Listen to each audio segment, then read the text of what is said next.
नया साल, नई पीढ़ी और मिजोरम में इतिहास रचने वाला पल। 1 जनवरी 2025 को भारत की पहली जनरेशन बीटा बेबी का जन्म हुआ। एक ऐसी घटना जिसने पूरे देश का ध्यान अपनी तरफ खींचा। मिजोरम में 1 जनवरी 2025 को रात 12:03 पर फ्रेंकी नाम के बच्चे का जन्म हुआ। इस बच्चे के पिता का नाम जेड्डी रेमरू असंगा और मां का नाम रामजी रमावी है। फ्रेंकी के जन्म के साथ ही जनरेशन बीटा की नई पीढ़ी का आगाज हो चुका है। अब आप कहेंगे कि जनरेशन बीटा भला क्या भला है?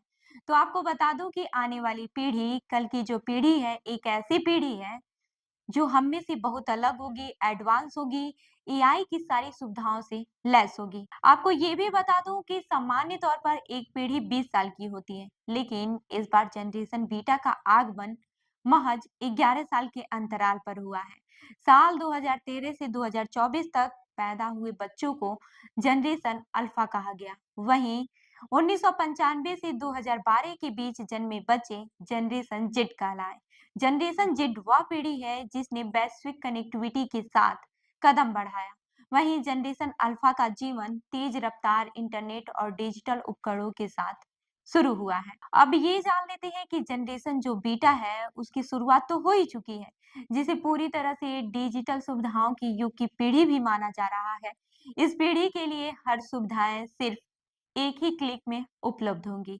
इंटरनेट, होम डिलीवरी, स्मार्ट उपकरण और डिजिटल शिक्षा जैसी सुविधाएं इन्हीं शुरुआत से ही मिलेंगी। जैसे कि हम ये कह सकते हैं कि जब बच्चे पैदा होंगे, जो बीटा पीढ़ी के हैं, तो उन्हें पैदा होते ही उनके हाथ में स्मार्टफ़ोन आ जाएगा, ऐसा हम कह सकते हैं।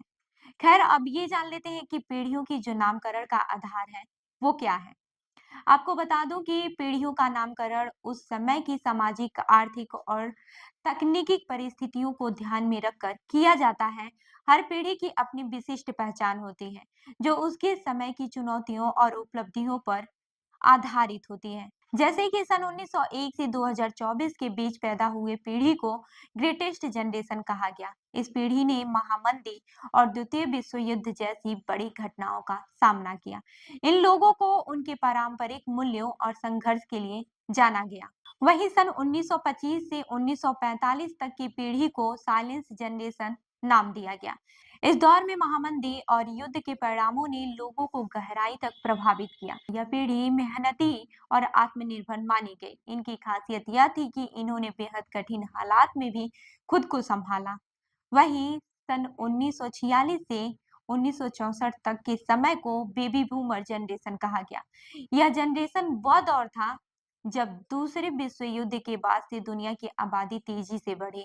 कई देशों में जनसंख्या बढ़ाने के लिए नीतियां बनाई गई, लेकिन अब दुनिया के कई देश तेजी से बढ़ती आबादी को नियंत्रित करने के प्रयास कर रहे हैं। आपको ये भी बता दूं कि सन 1965 से 1979 के बीच बच्चे जो जन्म लिए हैं, उनके जनरेशन को एक्स जनरेशन कहा गया है।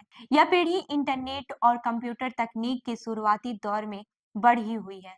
उन्होंने तेजी से बदलती हुई तकनीक को अपनाया और खुद को आधुनिक समय के अनुरूप ढाला।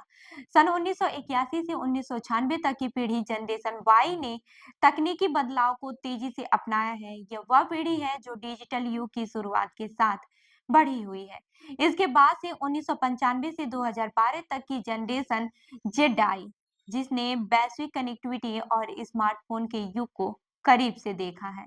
वहीं 2013 से 2024 तक जन्मे बच्चे को जनरेशन अल्फा कहा गया।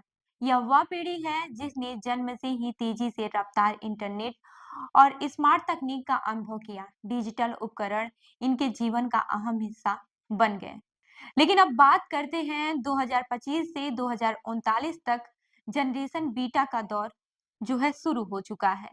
इस पीढ़ी के बच्चे ऐसे समय में बड़े होंगे जब तकनीकी हर जगह होगी। इनका जीवन स्मार्ट उपकरणों, आर्टिफिशियल इंटेलिजेंस और डिजिटल शिक्षा के साथ विकसित होगा। इन्हें हर चीज महज एक ही क्लिक में मिल सकेगी।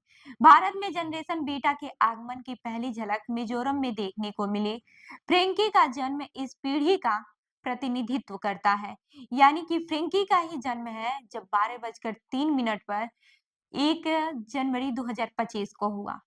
यह पीढ़ी दुनिया को किस तरह से बदलती है, यह तो आने वाला समय में ही पता चलेगा, लेकिन इतना तय है कि यह पीढ़ी तकनीक के साथ इस नई दुनिया को आकार देने की क्षमता रखती है। तो इस खबर पर क्या है आपकी राय हमें ज़रूर बताएँ। मैं हूँ रूबी आपके साथ और आप देख रहे हैं जनदर्पण न्यूज़। धन्यवाद।